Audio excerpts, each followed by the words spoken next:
I am here after the first round of the double elimination stage of the DOTA2 DGC with Mo James, captain of IFG Gold. You guys just played a really intense series against BG Blacklight, excuse me. It seemed like the IFG was under a lot of pressure in both games. Just tell me how you guys worked through it.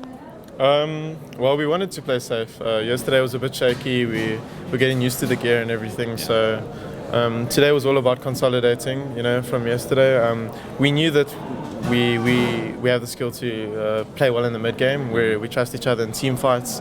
So yeah, we just didn't want to overextend ourselves, give them, like arbitrary kills in the early game. And that's, first game in particular, there were like 5 kills in 15 minutes or something like that.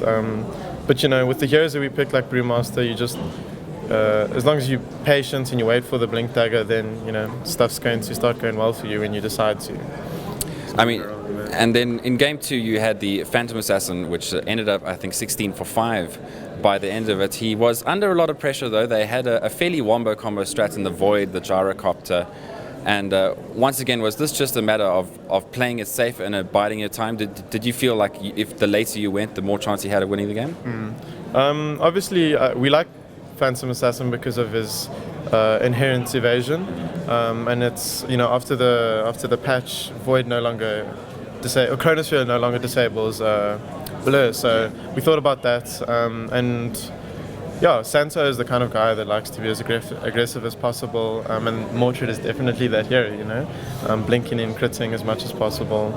Yeah, it's the first time we've picked it up, but we practiced with it. So. Well, you guys as a side seem to be actually fairly diverse in your picks. I've seen you from Skywrath on your support score. You got to Skywrath and you changed it up. Next thing you see Jakira and all sorts of things.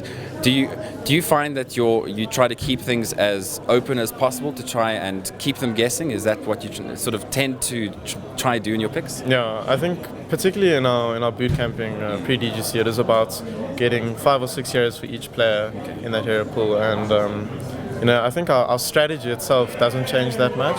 But as long as we can get we can get those heroes in those that each player has in their pool, then things usually go well. And looking ahead to the next round, are you feeling confident for your next match? It's the winners bracket semi-finals, if I'm not mistaken, against BVD Blue. It's going to be a tough match. Yeah, I won't say anything other than we're confident that we can do well against them. Cool. Thanks very much for your time.